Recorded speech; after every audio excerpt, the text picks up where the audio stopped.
स्वयं रूपा सदा सदा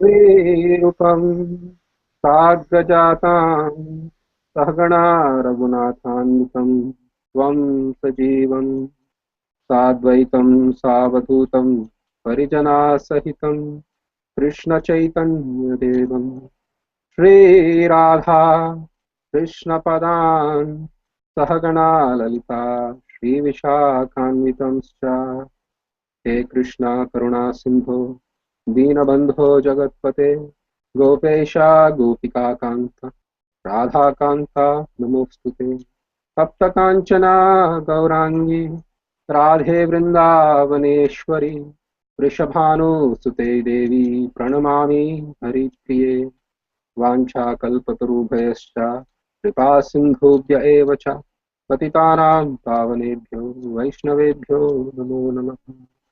जय श्री कृष्ण चैतन्य प्रभो नित्यानंद श्री अद्वैता गदाधर श्रीवासादि गौर भक्तवृंद हरे कृष्णा कृष्णा कृष्णा हरे हरे हरे राम राम राम हरे हरे सर्वशास्त्रादिपीयूषा सर्ववेदैकसत्फला सर्वसिद्धान्तरत्नाद्या सर्वलोकैकदृक्पदा सर्वभागवतप्राणा श्रीमद्भागवता प्रभो कलिद्वन्द्वोतादित्या श्रीकृष्णा परिवर्तिता परमानन्दपाठया प्रेमावर्ष अक्षरयते सर्वदा सर्वसेव्याय श्रीकृष्णाय नमोऽस्तुते मदेकबन्धो मत्सङ्गिन् मन्गुरो मन्महाधन मन्निष्ठारकमद्भाग्या मदानन्दा नमोऽस्तुते असाधु साधुतादायि अतिनीचोच्चतारका हानामुञ्चा कदाचिन्मां प्रेम्ण हृत्कण्ठयो स्फुरा। Hare Krishna. So today we are going to do the module review for the module 5 of the third canto. We are going to cover chapters 16 through 19. Just a brief precursor to this chapter. We see that in the chapter 13, Lord Brahma was meditating on how to increase the population, and out of his meditation came two forms of Swayambhuva Manu and Shatarupa. And when Swayambhuva Manu asked Lord Brahma, "Sir, please order us, what should we do?" Then Lord Brahma said, your job is to actually increase the progeny on this planet. And when Shatarupa and Swayambhuva Manu looked around, they said, "Oh Master, what you said is good, but the fact of the matter is that the earth on which all the population and all the living entities are there, that has been submerged into the ocean of Garbhodaka ocean, and we are unable to follow your order." Lord Brahma thinks for a while, in fact, for a long time, and from his nostril comes Lord Varaha, and he is killed. He kills the demon Hiranyaksha and restores the earth back to its place.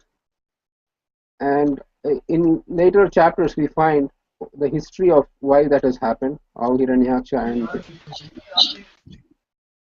and in the 16th chapter, we find the actual cause. The demigods are afraid of the various omens they see, and they approach Lord Brahma because there is darkness in all directions. They are unable to do their service. They approach Lord Brahma, who gives them the history of what's happening there. So, in the 16th chapter, it's an amazingly beautiful chapter. Um, it so happens that, anyway, we learn in the 15th chapter already that how the sages, four Kumaras, they approach Lord Vishnu's Vaikuntha with extreme eagerness and anxiety to meet the Lord, and how they are stopped at the gate by the gatekeepers Jay and Vijay, and how they curse the gatekeepers. Seeing the commotion um, at the door or at the gates of his Vaikuntha planet, Lord Vishnu along with Lakshmi comes about. And they see the Lord. They are extremely thrilled and pleased by the Lord. Um, and the Lord, actually realizing the situation, he speaks the following words to the four Kumaras.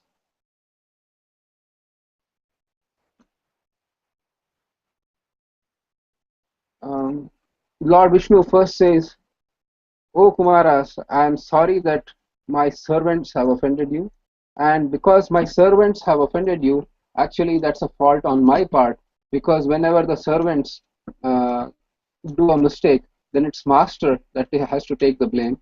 Just like a spot of white leprosy on the body causes the whole body to be defamed. For example, a person is having a white leprosy, they say, oh, this person has leprosy, but it is just the spot. It could be a leprosy or not. But in any case, that's what Lord Vishnu says, that because of the fault of my servants, the master has to take the blame. And then he goes on to extol the virtues of Brahmanas and how he places the Brahmanas in such high regard. In fact, to the point he says that because I serve the Brahmanas and I serve the devotees of the Lord, my lotus feet have become so powerful that they purify any place that they go.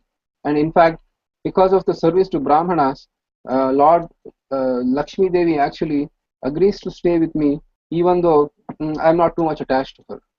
Now, Bhagavatam doesn't say what is the reaction of Lakshmi Devi to this statement by Lord Vishnu. But in any case, I think in future we'll see that how Lakshmi Devi was satisfied.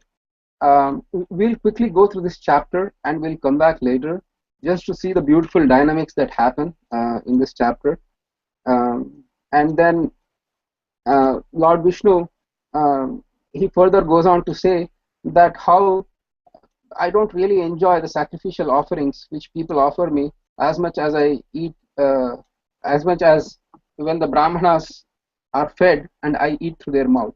So on and on he goes, extols the beauty of or the high position of the Brahmanas. And he says to the point that if there is fault on my part, then I'm willing to cut off my arms. Now we will come back a little later to see what does Lord mean by cutting off his own arms, because Krishna's Lord Vishnu's body is completely spiritual. In any case, so Lord Vishnu spoke on and on, not on and on, but he spoke just for 12 verses about glorifying about Brahmanas. Now, after speaking this, the Kumaras were stupefied. What did the Lord do? Was he angry with us? Looks like he praised us to skies, but does that mean that he is condemning the Jay and Vijay? Or did he belittle his own consort right now in front of us? And they were completely confused and bewildered. And then from text 16 through 25, the four Kumaras reply to the Lord, and they somehow feel that, maybe we did something wrong. They were also afraid at the same time, and so they glorify the Lord. They say, "Oh Lord, how can you say this? Just by seeing your lotus feet or by taking shelter of your lotus feet, people cross over the ocean of material existence. So how is it that anybody can even purify your lotus feet or have that power to purify lotus feet?" So the four Kumaras, they speak, nicely replying to the Lord's words. And then Lord Vishnu spoke. We can quickly look up that particular,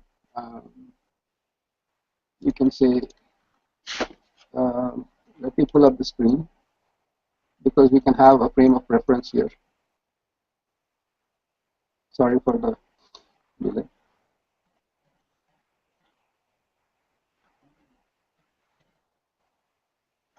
So if you can see here, the four Kumaras,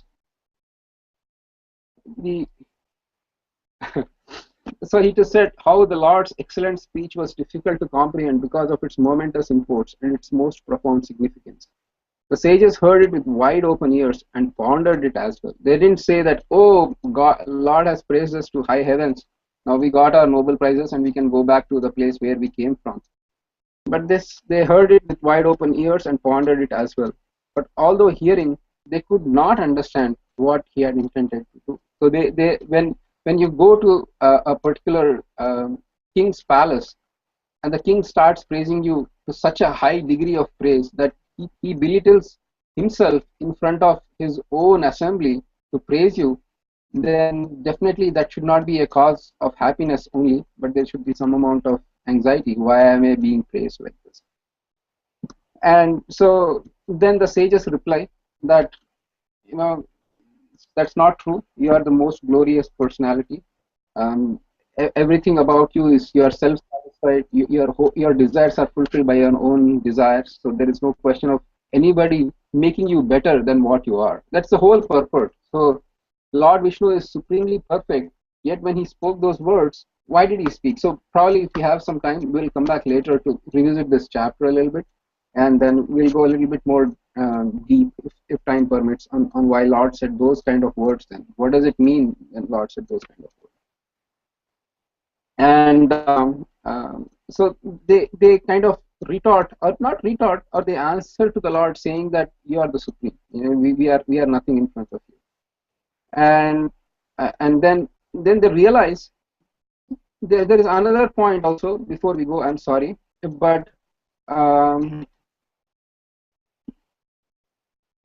this is another point which we go.